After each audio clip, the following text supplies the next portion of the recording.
Ladies and gentlemen, welcome back to the True Life Podcast. I hope you're having a beautiful day. Hope the sun is shining. I hope the birds are singing. I hope you realize that there is a path you can walk down where things may not be the best, but there's signs on the road to tell you what to do. I got a great show for you today. The one and only Lonnie Rey, author of the Rattled Awake anthology, #1 international bestseller. She's a storyteller, content developer, project consultant, freelance writer, podcast host, lover of life's mysteries. Lonnie Rey, how's it going today? It's so good. I'm here with you. It's a dream come true. Somebody pinch me. You're just saying that because it's true, right? Yes, it do. Yes, indeed. You do resemble that remark. Well, thank you. Thank you very much. What an amazing time we live in right now. There's so much going on. And, I got to think with everything that's happened in the world right now that it's inspired this new series, Rattled Awake. But before we even get to Rattled Awake, maybe we could start off with like where the author series began, because you've written several books before. Maybe a little bit of an origin story about how you became a writer, how you became interested in writing down things for other people, becoming a storyteller. Okay. So thanks, George. When I was in school, they threw a sock on the middle of the table and asked us to write a story about the sock. And so or maybe it was a sneaker. Doesn't matter. Sneaker. We'll call it a sneaker. And Right. I called the sneaker Anthony, and his sister Maria was missing. Because one of them always ends up missing out of the laundry, right? And I got all this applause for being creative, and that launched, the little writer in me. I for years I made cards, and I would write on the back. I would imitate Hallmark, and I go, oh, it's a Hallmark moment. Whatever I could do to just duplicate, that's what I thought maybe my future would be, was writing cards. And then the day came, after a very traumatic childhood and an awful lot of processing, that I thought that I was, pretty much had peeled all the onion layers off. Yeah. And I was making a Mother's Day card. I was trying. And I wrote on the front with best of intentions, George. I said, you're laughing. I did. I said, on Mother's Day, I just want to thank you for all the wonderful things you've taught me. And then I sat there dumbfounded, and I'm like, I don't have a effing thing to tell you. I have nothing. I got nothing. I got nothing good. And I'm just like, oh, well, this is what I hate. People are like, oh, I'm sure she did her best. I'm like, you weren't there. And you know when somebody's doing their best and when they're not. Nobody does their best all the time. Shut up. Stop saying that. In fact, I wrote a book, Life Lessons Learned from a Lousy Mother, and I'm not a mother, okay? And it was initially going to be a blank book, George, and I had it published on Mother's Day, and I wanted to inspire people to write their own Mother's Day card and not mail it. Just write your heart out, because I learned that writing makes it real. It gets it out of your head. It gets it on paper where you can deal with it. And then you can decide what you want to do with it after that, right? Yeah. So I ended up writing this in 5 days. I've had this content in my head for a very long time. It's a 20-minute read. The comments I put on the front are just so relatable, and it is, because not all of us had June Cleaver for a mother. Man, I mean, she was in her 70s and still mocking and mimicking me and making faces and stuff. And she was, for a woman who studied spirituality, she was a medium. She did made a living at it. You'd think that she'd have processed some of this stuff, but she never did. And she's just somebody who's got a grudge, and so that was how I ended up writing my first book. And it was really to help people on Mother's Day who feel obligated to do or say something nice, and we don't always feel that way, and we have to honor those feelings too. Yeah. I've been speaking to a lot of people about the idea of generational trauma, and how the things that happen to our family in the past, we often see it manifest through patterns and things like that. But so much of what we react to is the same things maybe our grandparents reacted to. It's kind of crazy to think about, right? Well, I'll tell you how real that is. Yeah. You're absolutely right. Is that I was 7 when my twin brothers were born. And I found that I could be at least appreciated a little bit for a minute. I taught myself how to change diapers and, whatever I could do to be mini mom just to win some praise. It was very confusing. My mother revealed that the twins had separate fathers. And I'm just like, wait a second, hang on, Mom. What? Like what? What? Yeah, she's a medical miracle. She's in the books. You got to be known for something, I guess, right? Ah. But by the time I was 14, I felt like I'd already had kids. And Hmm. I said, until such time as I undo all these knots and not be her to a child, not Yeah. become my mother, I will not have a child. And I remember the day, it felt like a lightning bolt struck me on the sidewalk of San Diego. And it was like, you will not be your mother. And I was like, great. I don't think I'll have kids either, but thanks, you know? And so it has just been a process of undoing all that stuff so that if nothing else, when I take to the microphone, the frequency that is broadcast makes people smile. It reminds them of who they are because I got there. And I Yeah. know you can talk about how grass grows and people can still feel better. Yeah. So Yeah. that was the seriousness I took to recognizing that we have to undo that stuff so we don't pass it on. It's hard though, right? Because you like, how do you process that stuff? Like, first for me, it's blaming. Like, the first thing you do is like, it's their fault. God damn it! I can't believe these people did this to me. You know, and like at some point in time, you know, if you don't take the precious time to look at yourself and be like, okay, yes, they fucked it all up. However, I gotta fix it, because if I don't fix it, then I'm gonna keep radiating that pattern out there, and that is the one thing we need to stop. For me, it took a long time to figure out, and I think it does for a lot of people. At some point, you come to this realization, like, okay, I cannot blame them anymore, and I'm just hurting myself. And by blaming them, I'm hurting my own relationships, and I'm continuing to do the same thing they're doing. So for me, it took a whole lot of work and like some therapy and failing at things and coming to this radical realization of self-responsibility. But what was it for you that came to this path of like, okay, I had this lightning bolt hit? Like, what was that lightning bolt that finally made you go, okay, now it's on me. Now I'm going to take this and make people smile all the time. No. It was always on me. I started Right. studying metaphysics when I was 21 Okay. and personal growth and development, spirituality, paranormal. So, Yeah. whatever I could get my hands on, I knew I was a mess. I knew it. I knew it. Yeah. And I didn't want to be that person. I had to undo it all and I had to figure out what that was. You Right. have to have it to get rid of it. And what Yes. I was doing was typical of a kid who's abused is that they defend their abuser.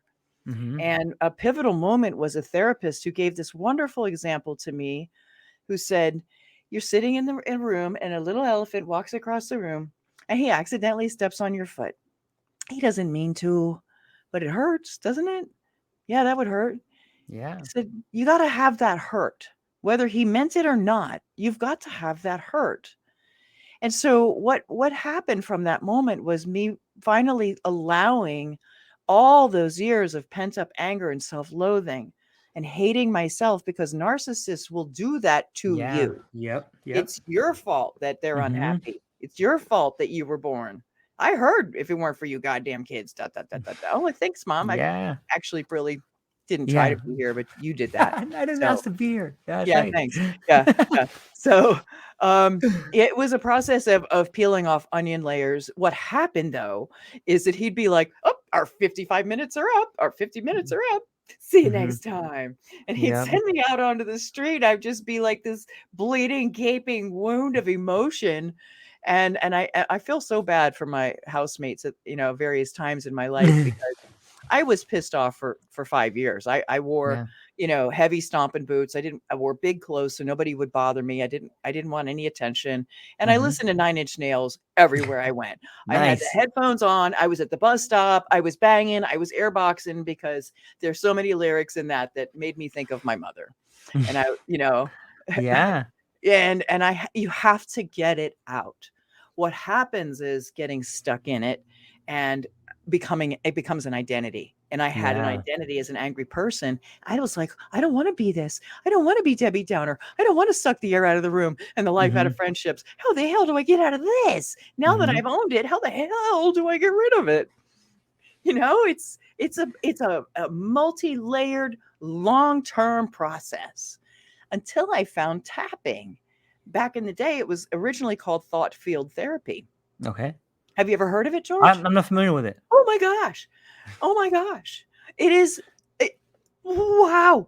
Um, it is based in Chinese acupressure. Okay. Dr. Callahan studied it for 20 years. He was a traditional psychologist Mm-hmm.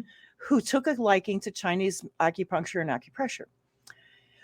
And what he discovered, excuse me, is Yeah. that every thought, that's why it was called thought field therapy.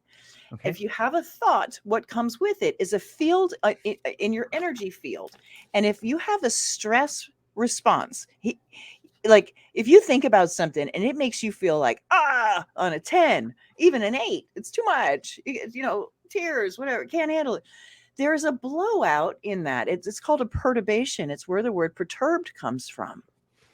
And this is we have an energy system, a chi, and what happens with these thoughts is this association and then and then a reaction. Mm-hmm.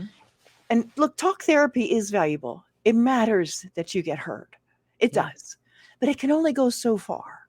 And what I found with thought field therapy was that it works like gravity, whether you believe in it or not, it works anyway. It does. He was able to isolate acupressure points that would eliminate, and our manual was 5 inches. It Mm-hmm. was thick. It has Mhm. now come down to a 5-minute routine. Nice. And it really, really works. Like I said, whether you believe in it or not, it's like Fix-A-Flat for emotional blowouts. It really is. Yeah, it is. In fact, I was in I've had a lot of, what a life. But I was in a women's shelter, and we were all, messed up and traumatized, all of us. But I knew thought field therapy. By then it Right? was called EFT, emotional freedom technique. And I taught it to the girls. And this little Asian came up to me a day or two later. And she had bruises on her face. And this was from the tapping, because there's Mhm. certain spots you tap over and over again. You think a thought, you tap, Mhm. tap, tap, tap, tap. And these activate and close the perturbation. So she comes up, she looks up at me, and I said, why are you bruised? She said, oh, I feel much better. A lot of issues, but feel much better, much better. I was like, oh, everywhere I've gone, George, I tried to help. If I had Yeah. something, I'm going to share it. I've always believed in say it forward, which is Yeah. really what the Rattled Awake movement is about. It's the anthology yeah. We want to say it forward. Yeah, I think that's the magic recipe in order to make the world better is you try to make everyone around you better, and then that kind of radiates back to you in some ways. I have a question too. Earlier, just briefly, you said you have it and you try to get rid of it. Is the next for me the next part of that sentence is once I got rid of it, I realized the lessons I learned from having it. Like there's a certain sort of superpower that comes from having it and turning that thing into something positive. That's probably why you want to help people, right? And like that's why you're good at helping people because you've been through that emotion that a lot of people are going through. It definitely matters because I can Okay. see more than they think they're saying. I Yes, yes. Well said. Yeah. Yeah, because I've been so many shades of, dark and, Sure. light. I do wanna track back on something you Yeah. said, Okay. and not everybody gets back up. Mm. Not everybody recovers, and certainly you see it in siblings. They all take the same, Yeah. level of abuse, and in Yeah. one family, I know 2 of them became convicts, and the other one became a poetry therapist who traveled the Mm. country helping kids in prison, 10-year-olds who killed their parents. Like, she Mm. broke the legacy. And Yeah. one of the things that really, I know people mean well when they come up with these little trite things, Yeah. but, "Oh, it made you who you are," and it's like, "No, you did. You made yourself Mm. who you are. That experience fucked you up. That Yeah. that experience sent you down an alley, and it was you that found the light and came back." And that was all I said all these years, George, was, "God, if nothing else, because I don't understand all this, if nothing else, please make it make sense. Please Mhm. show me the way so that I can come back with a lantern and a Yeah. laugh and show people the way out. Because I like taking the zip line to the finish line. You know, how fast can we get where we Yeah. want to be? Why do you want to monkey around in the jungle? I'm just saying. Why? Yeah. You know? So, Yeah. and one of the, we live in reaction so much to Yep. what, instead of response, we live in reaction. And, I didn't know at the time, but I was looking at what my mother was, and I had like this list of like sarcastic, mistrusting, um, snarky, Mhm. all these things. And I was like, whatever she is, pendulum swing. I'm going to be the opposite. Right. And as a result, and plus I was desperate to be loved, like, accepted, anything. God, can somebody just Yeah. not have a conditional hoop that's on fire right? Come on. Like, Yeah. could it stop being like this ever? Or is this like my destiny and then my karma? And this is just how it's supposed to be. Mhm. I just didn't want to accept that. And so as a result of seeing what she was like, I chose to be super gullible and super accepting, and Mm. I would let anybody in and say, "Hey, here's my rowboat. Here, grab an oar. Oh, you don't want to row? Okay, I'll row for both of us. Yeah, let's Mhm. do this." It doesn't work. I thought we were all supposed to link arms and come up together. I thought everybody was a good person. I thought that we all were here to do well, do better, help each other. Wow. You know what? When you wear rose-colored glasses, you miss the red flags, and that's Mhm. what happened. That's why I wrote the book How to Deal with a Dumbass. Yeah. Look at this one. I There we love this one. go. Yeah, yeah, yeah. This is edutainment at its finest. It's a field guide to the potholes and the people who dig them, but it's also a spiritual Right, stop. We have to be able to recognize it. And nowhere in here is the Yeah. word toxic. It's not narcissist. It's not in there. These are personality traits. And these traits are things that you need to look at from here, because I'll give you an example. Okay, please. Okay. I had a long-term friendship, working relationship with a gal. And I noticed that, and in fact, I said, I'll call her Amy. Amy, how come it is you've been with Frank, whatever, um, 17 years and he's never said, I love you? Doesn't that bother you? Mhm. Well, yeah, but I know he does. And I said, Amy, why don't you like stand up and say Mhm. something? Well, no, I know he does. And I was like, God, girl, like, you're going to have this whole lifetime of a relationship this way? Well, I know he does, but you would like to hear it. Yeah. Well, say something. Yeah. No. Well, later. Right. Mhm. Well, look, that's fine. Live your life. Do it your way. Here's where it showed up later, George. Okay. I was working on a job. I was cleaning apartments. God, University of Tennessee college students are, anyway. I've done a lot of things. As long as it didn't involve blood, I've done it Mm. pretty much. Anyway, I digress. Um, we walked into this apartment and it smelled like mold from on the sidewalk. It was bad. It was Mm. bad, and it was 90 degrees outside. Mm. And I said, "We got to air this out." And then I went into the bedroom, and the air conditioner was coated with black mold, coated. Mm. And I'd had a problem in my own apartment with that. I know what that can do. Yeah. And I sent her photos and I said, I'm not putting my Dyson on this. That's for sure. I'm not taking this mold home. And I said, even disturbing it is a very big concern. This is a problem. And, oh, come on, just photo after photo. I said, no, it's not okay, Amy. It's not okay. This is dangerous. And she says, well, the maintenance man said it's just dirty. And I said, Amy, we have cleaned enough apartments for you that I know the difference between dirty and mold ridden. This is Yeah. dangerous. And she wouldn't come down because COVID had just hit. Mm. And she thought that she would, she had to isolate. Right. And I said, Right. okay, so leave it up, you say you back your crew. Okay, yeah, Yeah. it's fine. You never mind. You don't have to do it. Okay. Well, the maintenance man said it's just, I said, I don't care what the maintenance man says. Right. Here's what happened. The other part of the crew was upstairs. They came from the third floor down, and in marched a gal who was literally about to give birth. Like, she had her baby the next day. Like, that Mm. that much. She worked right till the day she gave birth. She was about to march into that apartment and clean that AC unit. And I stopped her. I practically neck hooked her. And I said, you are not going in there. There's no way that I'm going to let that happen. And I was furious with Amy. I said, how dare you? Yeah. How dare you put other people at risk? Well, the maintenance man, this is what weak-willed people will do. So it went from she won't ask her boyfriend of 17 years to say I love you to she won't have the back of her people Mm-hmm. to exposing a pregnant gal to dangerous black mold. Mm-hmm. Doesn't even care. Like, Yep. no. And so weak-willed is probably one of the I mean, it's definitely one of the biggest things we're facing right now, George, is a lot of Yeah. people have become weak-willed. They're following the tail in front of them without questioning what's going on, and they need to question if it doesn't feel right, it probably isn't right. If you only have half the truth, what's the other half? Start looking deeper. And that's why I wrote How to Deal with a Dumbass in I part. love it.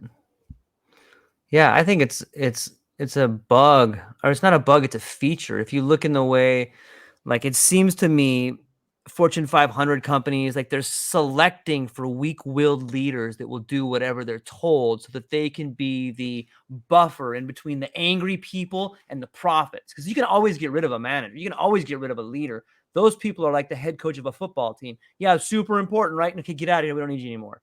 You know, that you need the team and you need the owners. And those two people need a buffer between them so that the players can murder the person in the middle. And the weak-willed leaders are in our governments. They're in the boardrooms. They're everywhere. They don't care. All they care about is people as numbers. And they don't have the courage to stand up for what's right. I couldn't agree anymore. And they don't. But what we have are the workers that are the numbers that need to stop agreeing. Yeah. Ask why before you comply. Yeah. I had I like that it. .com, George. I love it. Yeah. I also had a channel on BitChute called Project BS, you know, in response to Project Bluebeam and all their other Project yeah. Paperclip and all this other crap they do. Project BS. Yeah. Yeah. No, I look, we have got to become stand-up guys. And honestly, to. that's what the Dumbass book is about. It's like, where are you Nice. accepting? Where did you lower the bar? Where are Mhm. you letting people in that do not deserve to take authority over your life? Yeah. And take it back. Yeah. Because what's about to happen again, you know it, lather, rinse, repeat is coming. Yeah. And so what they've done is they've once again, now it's a social credit score that these employers have to, the companies have to maintain in order to what, stay alive, stay in business. If they Yeah. all stood up, if they actually showed that they have a spine, they would Mhm. say, hell no, we won't go.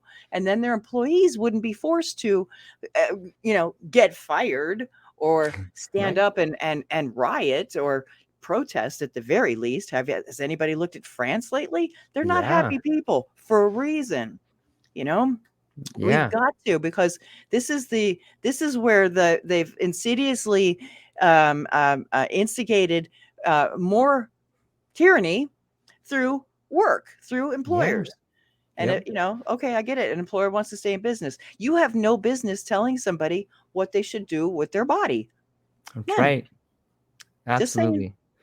Yeah, there's the Nuremberg trials for that. People should be in prison for that. Like there's a lot of people that should be facing a jury of their peers for the crimes that were committed over the last, I mean, we could start with 2 years, but probably the last 15 years. There's zero consequences for people like the Sackler family that just ruin people with opiates, and zero consequences for them. They get to walk around free, but some guy on the corner that's slanging some dope, that guy's gonna go to prison.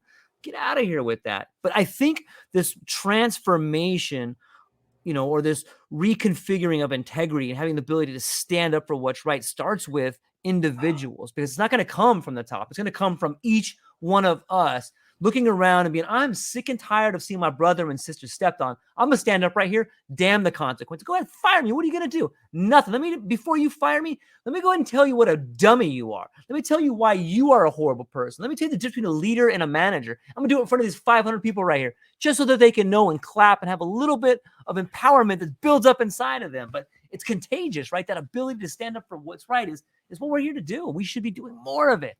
I so agree with you. Listen, go to a wedding. Everybody wants to dance, but it takes that one person to open the dance floor. And then everybody's boogieing. That's Thank right. God Frankie opened the dance floor. Yep. Everybody's looking for that one person who will stick their neck out. If Yep. everybody realized and came together and said, we all need to do this, no Yeah. one person's putting their neck out. But if it takes an act of civil disobedience to say, no, this is not okay. they pulled some college girls that were protesting the right to have an abortion, and it was like, we need to have autonomy over our bodies. It's not okay. And the guy, Right. he says, and so, microphone in their face, what do you think about them telling you need to have a jab? Yeah. Is that not the Mhm. same thing? Little pot. This Uh is the kettle. You're black. That's it. That's it. So Yeah. dumbass is really, look, it was a response to dumbass, my dumbass podcast, my dumbass. The reason is because I've been that dumbass. I have accepted things. I've lowered the bar. I know what it is. I'm not being judgmental. I promise you. We've all had traffic when and somebody cuts you off, you're like, dumbass. We've Yeah. all said Yeah. that Yeah. word. It's, Yeah. we need to have judgment.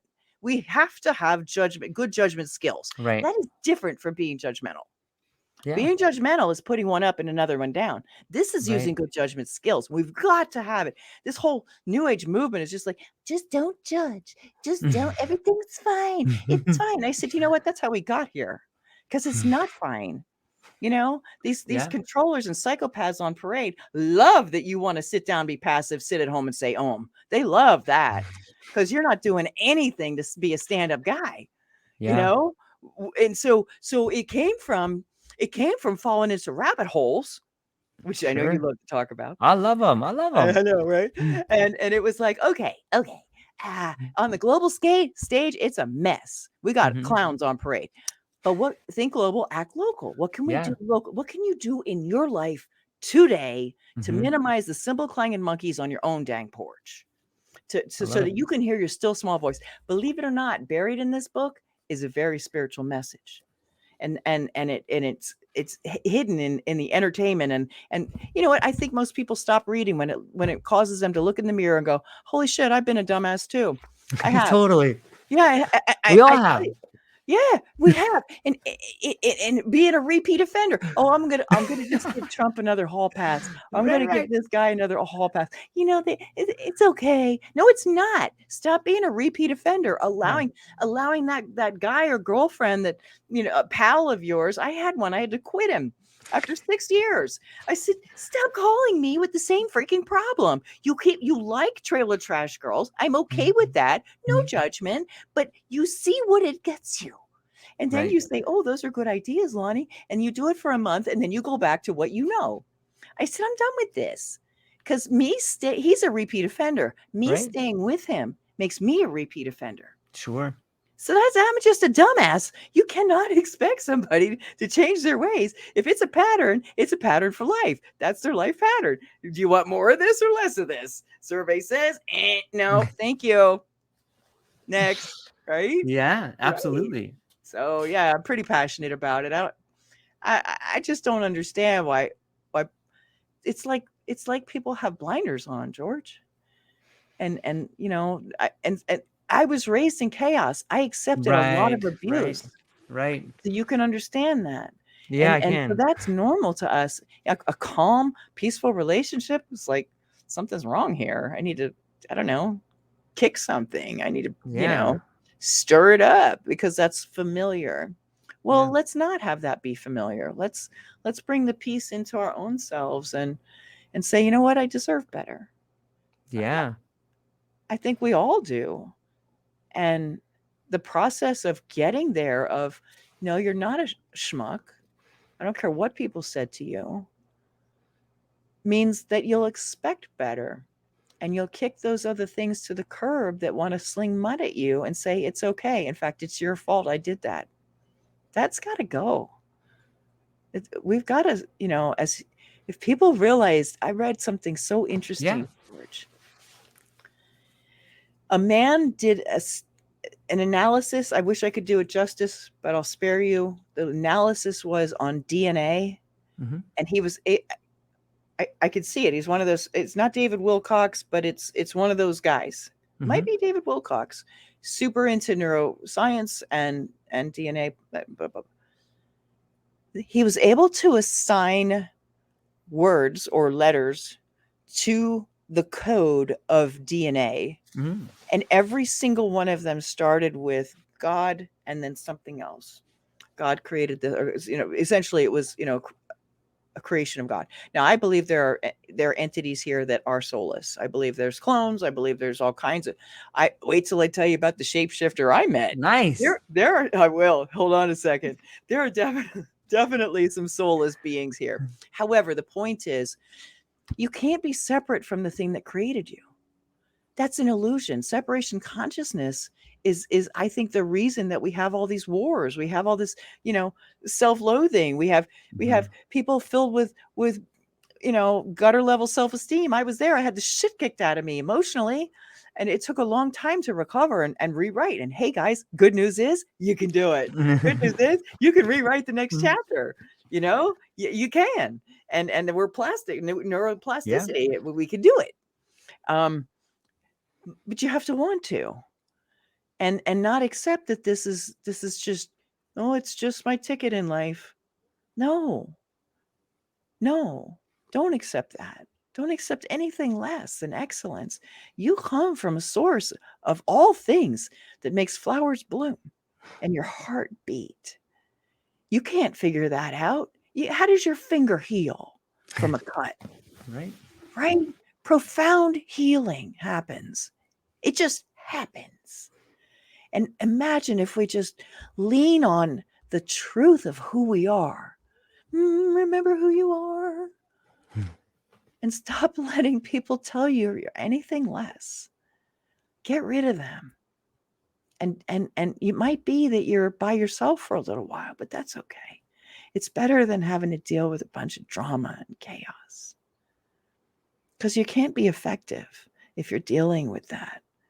You got to go through it to get over it and get some help to do it. And tapping is one of those ways to do that. It's phenomenal. So, yeah, the best way out is always through. And it's hard work to do, but what are you going to run from it your whole life? At some point in time, like I was thinking about this yesterday when I was driving. It's fun. Sometimes people like to be scared. Like if you go to a movie, you're like, ah, I don't get that. Like, yeah, but what if like at some point in time, imagine seeing that same scene over and over again. The first time you're like, ah, and then you're like, ah, and then you're like, ah. Okay, what is this scary? It's not even that scary. It's not even fake. It's a fake monster. This person's dumb. Why am I scared at this? Like, if you look at it, the scary thing enough, it becomes dumb. And then at that point in time, like you have to change it. Like, okay, I don't want to watch this scary scene anymore. And I think life is constantly doing that to us. Yeah, okay, but as soon as you get triggered or as soon as you feel like you're scared of something or something triggers you, makes you mad, stop and embrace it. Because standing up to the thing that scares you is enough to scare that thing away. And it leans on you. And I think that, like you said, our first impulse is to run. Our first impulse is to do something, but behind the impulse to run is the impulse to fight. It's the fight or flight feeling. And sometimes you got to embrace that fight in there, I think. But it's beautiful said. Please embrace it. Because if we're not stand-up guys, we'll be pushed over. Yeah. Do the math.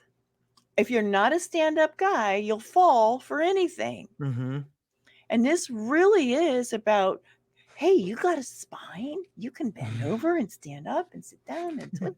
Now stand up and say something. Yeah. We have to.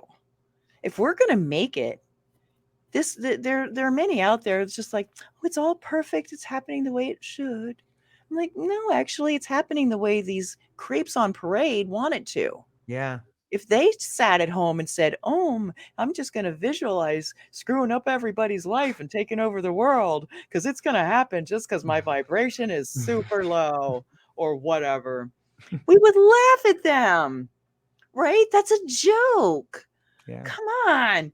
They're putting stuff in place. They're doing everything. And we're just standing by going, oh, I guess that's fine. No, man, it's not okay to destroy a garden in order to build a new garden. It's not. We have a garden. Leave it the hell alone. Yeah. Like, how bad does it have to get? It's going to get as bad as we'll let it. I'm not saying I'm out there carrying signs. I don't know what to do about some of the stuff I see. Yeah. I don't even know. I don't. But I do know that what you said is true. If we turn on the light, the cockroaches scurry. That's right. That's right. Bye Transparency. bye, bug. Yep. Yep. Coming to find you. It's, Oh, I you know, got a story for you. yeah, please tell me. Okay, on. Okay. Okay. All right. I was going on a trip, and I was over at Anna's house, and Anna, 22, she rivaled Ivanka Trump for beautiful. Nice. Beautiful long blonde hair. I mean, she was a stunner. And I forget how I knew her, probably work. And I had my little bird cage over on the over to my right, and I'm talking to her on my left, and back and forth and back and forth, and I'm doing something in the bird cage to show her at whatever. I turn back. Anna has transformed into the most haggard, horrible, hunched over witch of a thing that I can't even freaking. I couldn't tell an What? artist how to make her ugly enough. What? I am not kidding. Aged, wretched, oh, just gnarly, just gnarly. The worst. You can't even picture it. You can't. Imagine, right? The look on my face. Yeah. And I had to look away because I was like, what the hell is that? And I took a breath and I looked away and I looked back because I was ready to run. And it was Anna, 22-year-old, beautiful blonde Anna. And she goes, what? What's wrong? And I said, I saw who you really are.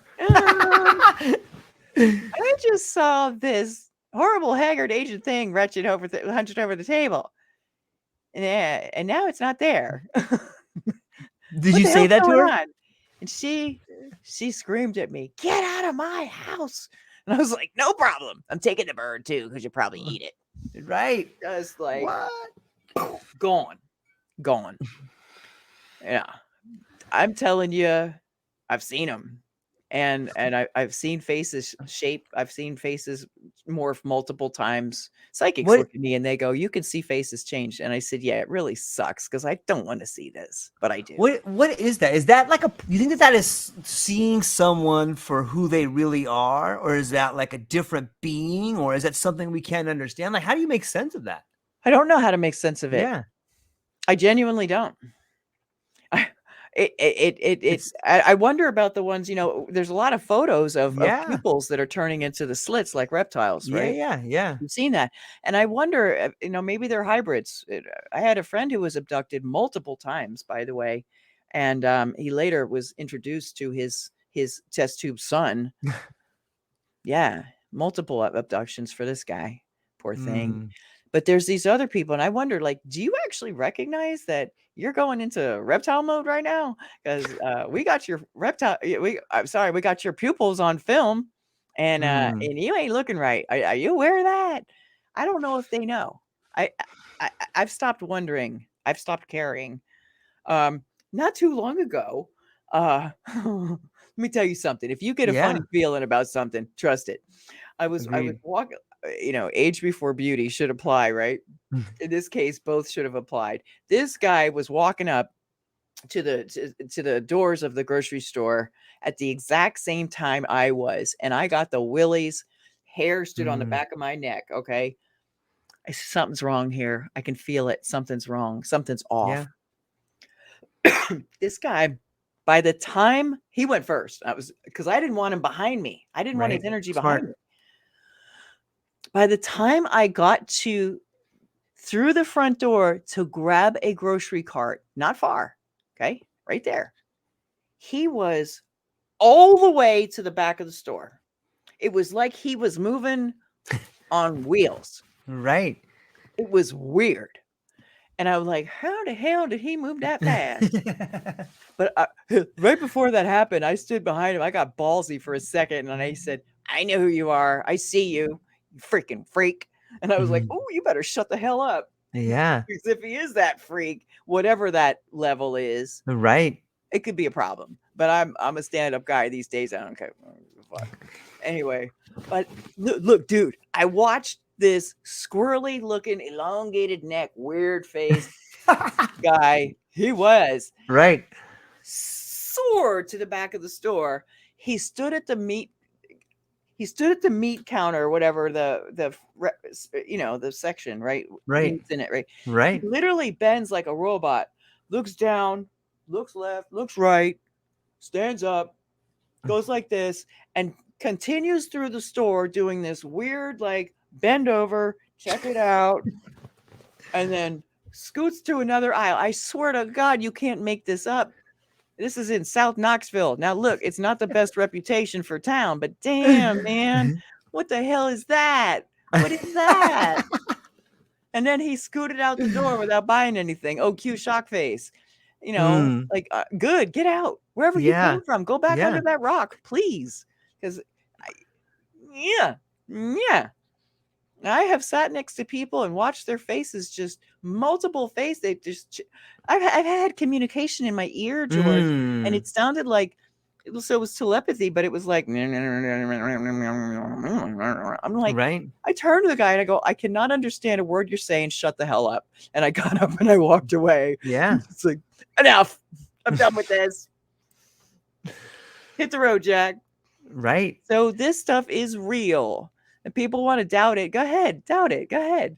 There's just far too much evidence. If you're making an assumption that the person you're listening to right now is nuts, it's because you don't know enough yet to call them nuts. And you might be crazy for not investigating further. I'm just saying we have got to dig deeper than what lamestream media wants to force feed you in the propaganda box or out of the propaganda box. It's enough. I agree. The idea that we have any idea what's really happening, like here's like a quick linear path people can look at if you want to understand that everything you've been taught is bullshit. Planets, There's the that. planets, the planets do not live in glass spheres. We are not the center of the universe. And if there's one thing we always get right, it's that we always get it wrong. Like my history is definitely different than my wife's history, who was born in Laos. History, just the word his story, like that is bullshit. History is made up. History is a set of lies agreed on by people that have the power to kill other people. That is history. We don't know anything. We think we know things, but we don't know anything. Find a top scientist and ask them, hey, what are you studying right now? And is it true? And a really intelligent scientist will be, this is our best guess. And they'll tell you, this is what we think. They don't, but we believe it like it's gospel. We believe like, this is what authority says, therefore it's true. And that's the foundation of our problems, is that we believe these quote unquote experts. Experts don't know shit. Experts are expert bullshitters. It's an opinion. People will give you their expert opinion. You should take it as so. If they study that field and they're really, really talented and they're good, please take their opinion, but understand it's their opinion, and you should do your own research and come up with your own opinion to see if they match.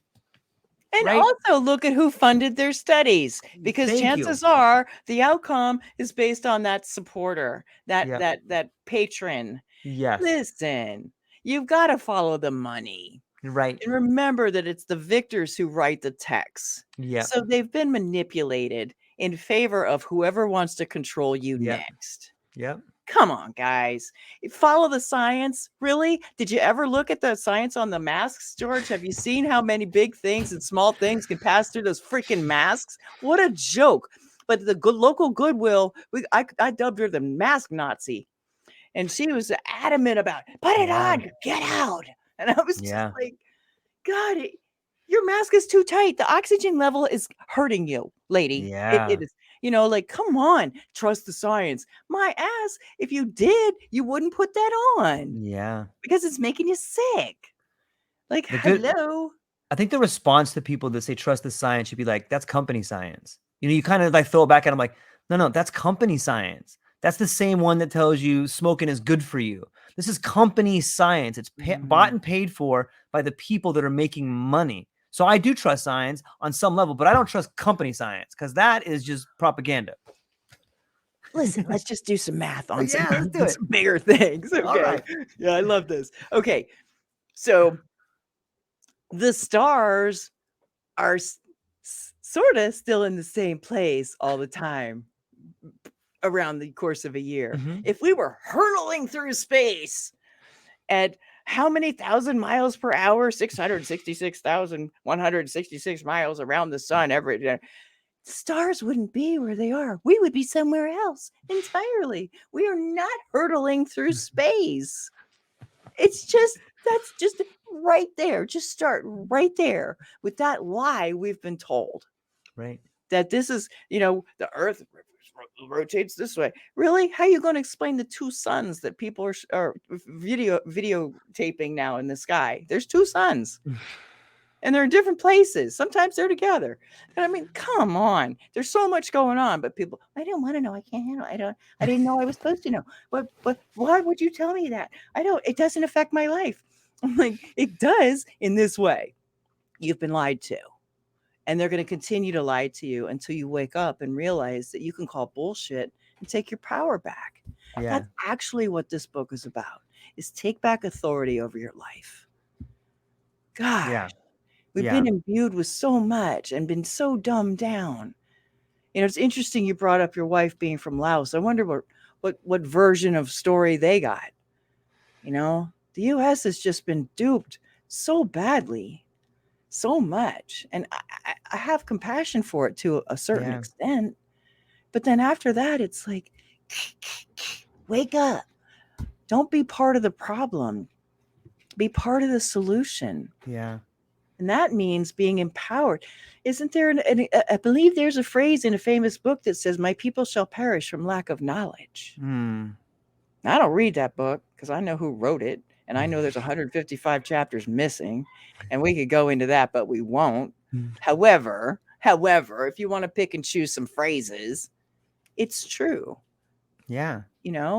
People will die in the dark. And they don't even see what's coming. And I feel for them, but you know what? If they don't start to question it, they're going to fall for it. And ever since I was little, I was always like, but why? But why? Beautiful question. I think that I have to say there might have been a moment where I wasn't that way. Here's how parents can really mess up a kid. I was standing there with my father, who I was fairly new acquainted with. I didn't know about him. I thought my stepdad was my dad. And my little brother, a year younger, not the twins, the other one, he goes, Dad, how come it is that we see the airplane, then we hear the sound? My dad puffs up because you'll see the chapter in here. My dad knows everything. Just ask him. Yeah, that guy. And he puffs up and he goes, well, son, there's the visual and light speed. And he explains why you can see versus hear the plane. And then that wasn't enough. He turns to me and goes, why don't you ever ask good questions? I was like, I'm 8. Why did you just kick me in the gut? Yeah. I'm trying so fucking hard. Are you going to do that? Is it any wonder I'm starting my 10th podcast? I ask a lot of questions. I can't help but interview the shit out of people. Come on. Yeah. No, it's really, honest to God, it wasn't in response to that. But the reason I brought that story up is because people need to start asking questions. It's not a bad thing. And it does threaten people who are holding through threads, maybe together, lies. It's all spun in this tenuous, tentative reality that don't ask. It's gonna, how dare you ask? How dare you question me? Yeah. Who do you think you are? That's what narcissists will do. Yeah. Who do you think you are? Oh, I'm just stupid. Then they pull in this whole, I'm just stupid. It's like, no, I just asked you to own up to this part. And could it work differently? No, it can't because you said so. Okay. No, we're going to have to be strong when it comes to standing up for ourselves. And I think we should get comfortable with uncertainty. I think that's something that is what authority tries to replace with. Like people, hey, who knows where your next paycheck comes from? Who knows if you're going to die tomorrow? Who knows if you're going to get cancer? But people definitely do not want to embrace uncertainty. And so when you give up uncertainty, you get authority. Okay, do this and you'll be fine. Okay, listen to me and you'll be fine. But some people, I don't know. I think we have to embrace uncertainty. What do you think? That is such an excellent point. My God, I'm glad you brought that up. I am. It is so true. listen, it's as much of a risk. What is the stats on driving a car and being in a car accident? Right. It's within 2 miles of your home, right? Right. Right? It's more dangerous to drive to the grocery store than across country. Okay, according to the statistics. Right. So there's risk inherent in everything we do in life. Mhm. Shit happens. It can. Yep. Listen to your still Yeah. small voice. If it says go right, freaking go right. Trust it. Don't Yeah. ask why. Just go. Just do it. But there is absolutely uncertainty in everything. Just Yeah. because it's a pattern or a routine doesn't mean it's more certain. So we got to get our heads around that. There's nobody. This savior complex stuff doesn't. Oh, right. Another topic. Totally. It's a false sense of certainty. Yeah. Here's the other thing I want to say. When I had a lot happen by the time I was 12. And one of those things was I I was in we thought it would be fun to ride the waves. There was a hurricane out over Cuba, and so South Florida was getting waves over the pier. And Mm. we rode our bikes, me and my brother. We were gonna go body surfing, or we took our rafts. We didn't know it would be that big of a wave, right? We didn't know Right. the waves were that huge. Beach is closed. No worries. We're on bikes. We're kids. We don't care. Yeah. And lo and behold, George, this little lifeguard we knew, was there Sounds like a that good day. guy. Yeah, he was a good guy. George, we were there a lot. And he took us out past where the waves were breaking. And it really wasn't that fun. I was getting kind of seasick riding Mhm. these swells way past the pier. And I was like, well, we were going to ride the waves in. I said, I'm going to go in. And so I start going in, and there's a place at which the waves crest and there's an undertow. Mhm. And these waves are pounding down into the sand. And those weren't waves you could ride yet. It was too rough. What happened for me was I got taken out by one of those waves, and my raft was caught around my ankle. Mm. And I tried to stand up, and then another one came, and I got knocked sideways, and I couldn't tell what was going on. And then another one came, and I was face in the sand, and I couldn't figure out one end from the other. I was done. I could tell I was done. And there's a little bit of panic, and I'm sharing this story for a reason, guys. It's important. Yeah. So I knew I was drowning or something like that. And that's all I could say at the time. I didn't. Here's why. In that moment, I was, it was totally dark. I'm like, okay, according to the Jewish temple, the Christian Bible school, the Baptist church I went to, like I was confused religiously. Okay. Yeah. They just don't jump here, go to this for the summer. Bye, kid. We were just shipped off to whatever was convenient. But their bottom line was there's your little life will flash before your eyes. There'll be a tunnel and some light. You're supposed to go to the light. Oh, okay.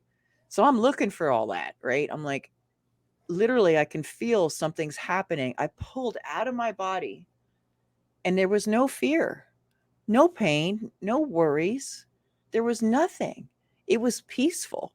It's Mm. I still remember it. It was like the biggest sense of peace that I have known. And I'm like, in my mind's eye, I'm kind of looking around like, where am I supposed to go now? What's happening now? And I wasn't sure if I was manufacturing it. Like, is there a light I'm supposed to be going to or something? I've since learned, don't do that, because that's, it's not reincarnation, it's reincarceration. And it's a soul trap to come Mm. back. Just decide to exit the matrix. That's another topic. But anyway, yeah, here's what happened.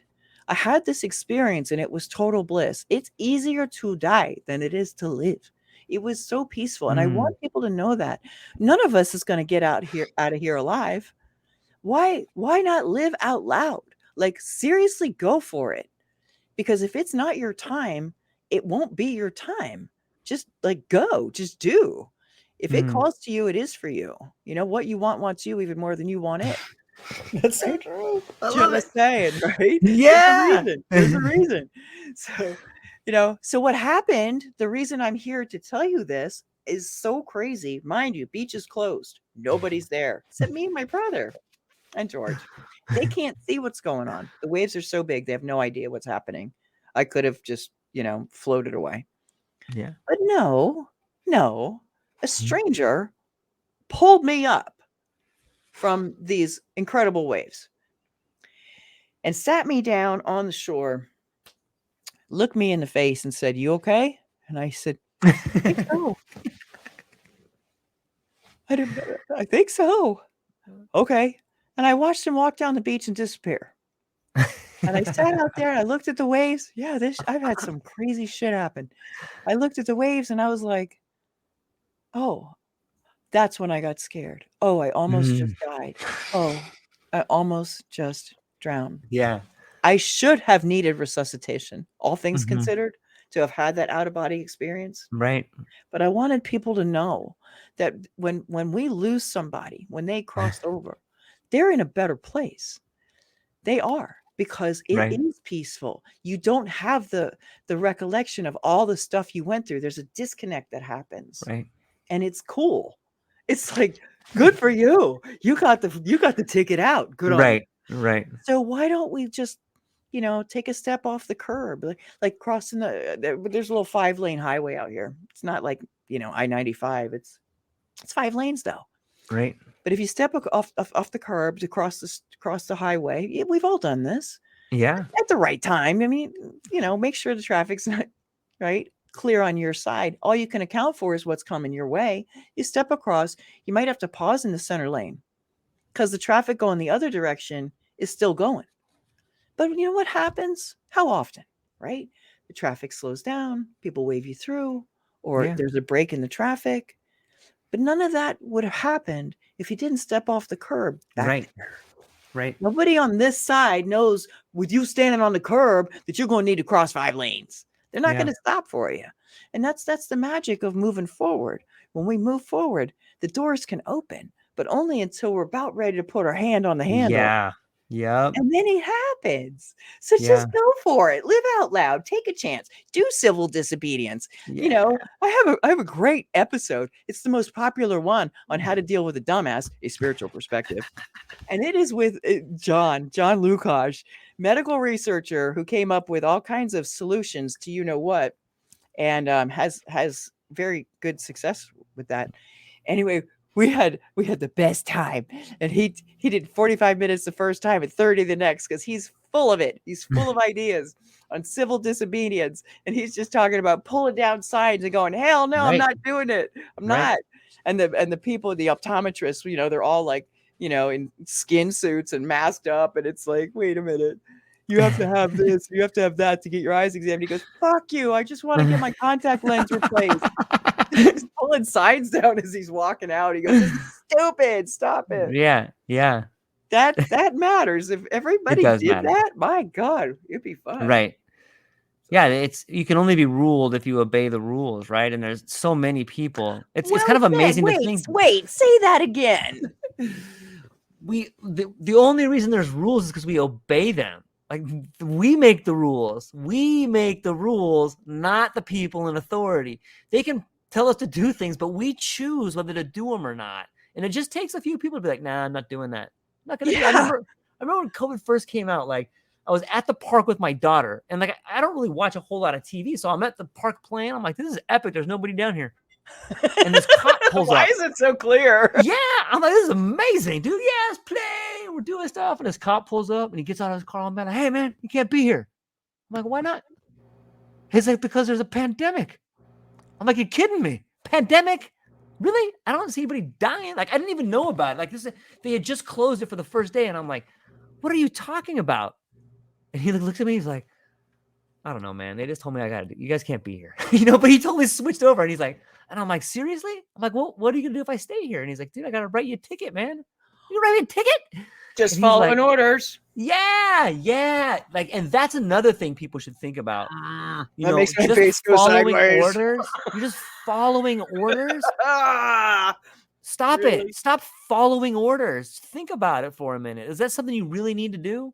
Everyone should read Viktor Frankl's book, Man's Search for Meaning. And then you should never follow orders again unless you think that those orders are something that are worth following. It's this blind faith, this blind allegiance to a power structure that you have no idea has your best idea in mind. Here's another one too that really pisses me off, Lonnie, is the greater good. Who decides what the greater good is? Who gets to decide that? For greater good for who? Doesn't that one really gets me? Yeah, no, that's a very good point. And if we follow the money, we know who the greater good is, and it Yeah. doesn't include you and me. You're not part of the greater good. Me and you. No. And I'm like, you idiots, if you steal and kill all the peasants, who are you going to rob next? Right. Morons. Come Yep. on. I mean, seriously, like, have you thought this through? No. I haven't. Jesus. Greater good. Yeah. Do harm to none. Yeah. All those guys in white coats posing as, authoritarian figures are idiots. Not Right. all of them, but a lot of them. And to do harm to none means do no harm to big harma. Okay. Big harm. Yeah, big Harma. That's so funny, Lonnie. Let's No, talk don't end the briefly about show. I gotta go to the dentist right now, and I could get drilled on my tooth. I know. I I have know. put it off, George. Oh, you gotta go do it. You Dude, gotta that's get it why I done. didn't get Toothaches are the worst. Oh, surgery. your wrist is broken. That's why I didn't do it. I've had more friends go into the hospital and come out with something else. My friend, this was outpatient. That was what they said. My friend went in for esophagus surgery. He was Oh. also pure. 2 weeks later, he died of a heart attack. Mm. Do the math, because they make sure that you have. Did you do this? Are you going to do this? What about the booster? How many did you do? Yeah. You know what? They've shown that there's graphene oxide in the anesthetic for dental. Mm. Yeah, we need a list of dissident dentists. That's a good point. I promise they've got to be out there. Yeah. Because I saw them centrifuge spin that anesthetic, and I know it's important, bro. Listen, it's embarrassing. I got Tennessee haggletooth. I'm embarrassed. I usually have this gigantic smile, and I'm just like, oh, I have this part, and it's because they've made it dangerous to go to a regular dentist. He spun the anesthetic, took a magnet to the test tube, and literally combed the test tube. And at the bottom was an accumulation of black stuff that is graphene oxide, and that is very toxic. That's what's buried in these shots.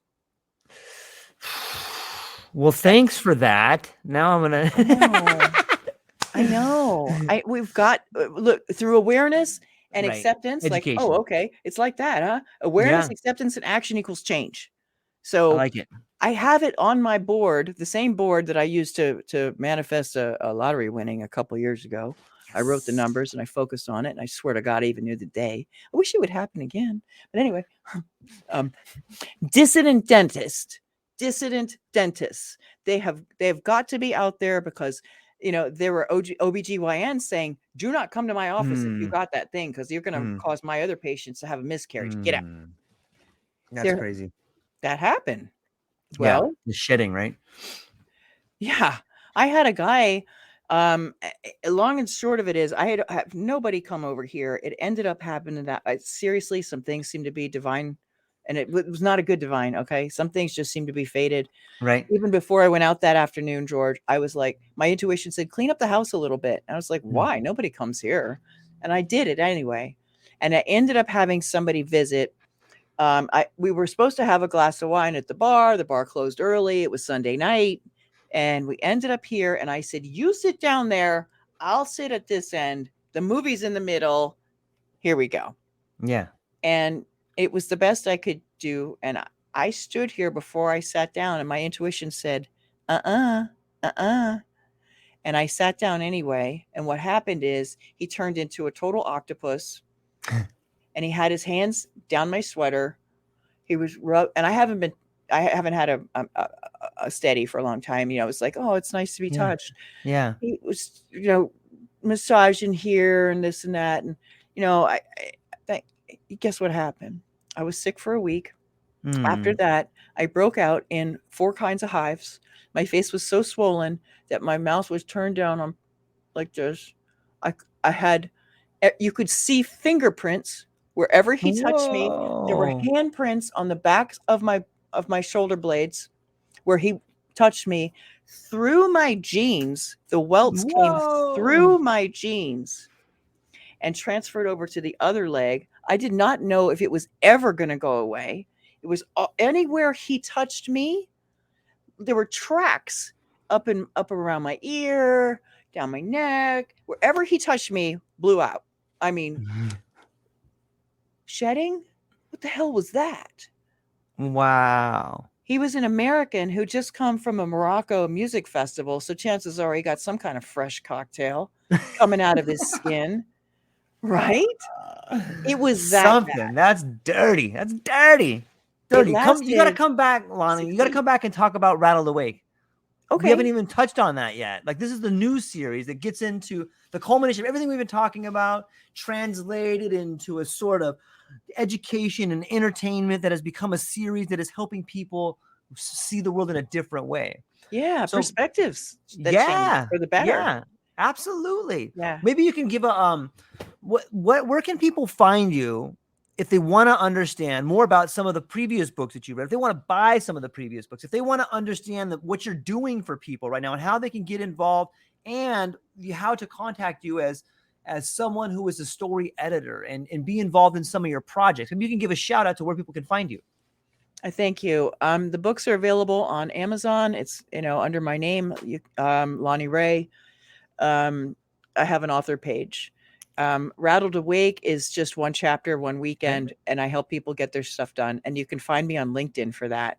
And it is a phenomenal opportunity to have expertise to help you get your story told and sold in a professionally published and promoted book. So that's it. It's a quick nutshell. Yeah.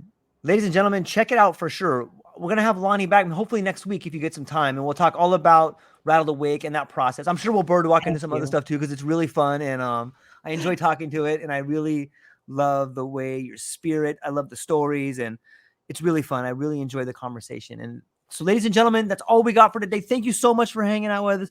Check out Lonnie Rey. Go check out Rattled Awake. Check out her other books. Buy them. You'll definitely have fun reading them. You'll be inspired and you'll learn. So that's what we got for today. Ladies and gentlemen, hang on, Lonnie. I'm going to talk to you still, but that's all for the ladies and gentlemen today. Aloha. All right.